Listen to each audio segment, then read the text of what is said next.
Tu veux te caler dans ton salon, regarder un animé avec tes parents, mais t'as peur que tout parte en sucette car tu ne t'es pas assez renseigné sur l'animé en question? Aujourd'hui, je vais vous présenter 3 animés à ne surtout pas regarder en famille, partie 2. Et salut tout le monde, c'est Kazoo, j'espère que vous allez bien. Pour ma part, ça va nickel, et aujourd'hui on se retrouve pour la vidéo qui m'a été tant demandée, la partie 2 de la vidéo. Je vous présente 3 animés à ne pas regarder en famille.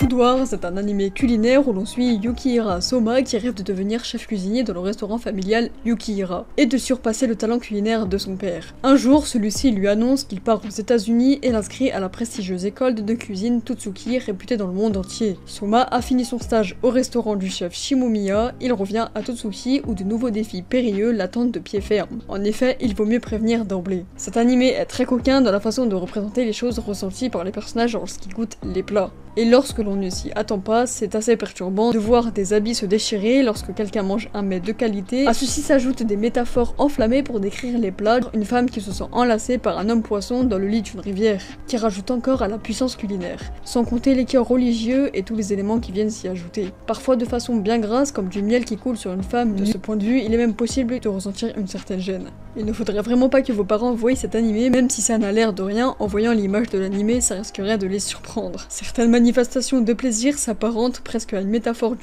viol, tant les personnages prennent plaisir à leur corps défendant. Cela peut donc ne pas parler à tout le monde, il me semble important de le signaler. Je signale aussi que seul un personnage est caractérisé par le fait qu'il se trimballe tout le temps sans vêtements. Car tout est à l'avenant, la façon de cuisiner des personnages, les duels de chefs ou les nombreux défis culinaires. De ce fait, cela contribue à rendre l'aspect équipe plutôt naturel par rapport au style global de l'anime qui, vous l'aurez peut-être déjà compris, se réapproprie les codes du shonen neketsu dans un cadre cependant assez différent. Et qui dit neketsu dit grosse galerie de personnages charismatiques. Un des éléments intéressants avec les personnages de neketsu ne vient pas que de leur caractérisation qui leur donne une personnalité propre, mais également de leur style de combat qui permettent une grande variété dans les affrontements. Et c'est exactement la même chose dans Food Wars. Le contexte de l'académie culinaire de Totsuki est l'occasion de voir une grande galerie de cuisiniers en herbe, qui ont chacun leur personnalité mais aussi leur style propre en termes de cuisine.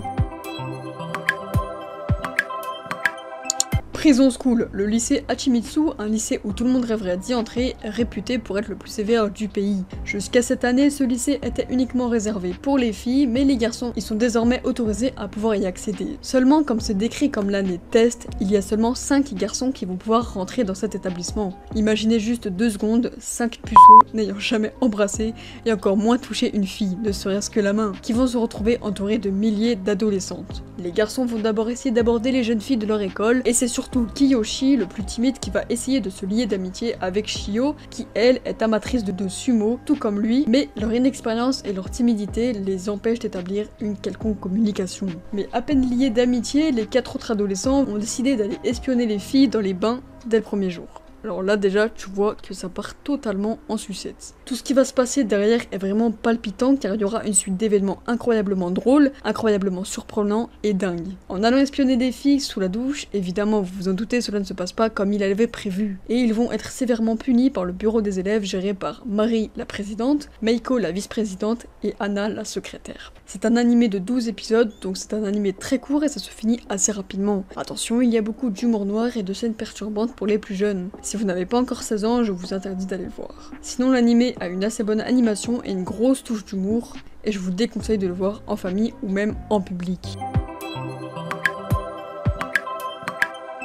Redo of Healer raconte l'histoire de Keiharu, un guérisseur possédant la capacité de soigner toutes sortes de blessures et d'absorber les compétences de ceux qu'il soigne. En raison de la nature de ses pouvoirs, il est systématiquement abusé, torturé et exploité par les autres héros et les nobles. Keiharu est un membre des héros, un groupe chargé de sauver le monde des démons. Son pouvoir de guérison est considéré comme inestimable, mais cela le rend également vulnérable aux abus. Il est traité comme un outil plutôt que comme un être humain et subit des années de torture et d'exploitation. Après avoir subi de nombreuses souffrances, Keiharu découvre qu'il peut utiliser ses pouvoirs pour remonter le temps et récupérer les souvenirs de ses vies antérieures. Avec cette nouvelle capacité, il décide de revenir 4 ans en arrière avant que ses tourments ne commencent pour réécrire son destin. De retour dans le passé, Keiharu utilise ses connaissances et ses pouvoirs pour se venger de ceux qui l'ont maltraité. Il manipule les événements pour se renforcer et renverser ses ennemis. Il commence par prendre le contrôle de Flar, Freya, une princesse et mage qui faisait partie des héros et qu'il a cruellement torturée. Il la manipule manipule pour qu'elle devienne son alliée. Kayaru sauve Setsuna, une guerrière louve esclave, et l'intègre dans sa quête de vengeance. Ensemble, ils affrontent divers ennemis et poursuivent leur plan de revanche contre les héros et les nobles.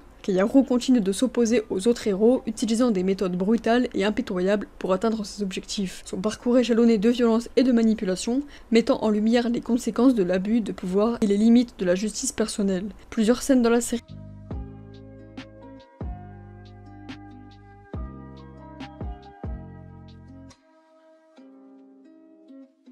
série comporte de nombreuses scènes de torture et de violence physique. Kayaru subit des sévices horribles et utilise également la torture comme moyen de vengeance. Ces scènes sont très explicites et peuvent être traumatisantes pour les plus jeunes. Les thèmes de vengeance brutale, de manipulation mentale et de justice personnelle sont omniprésents.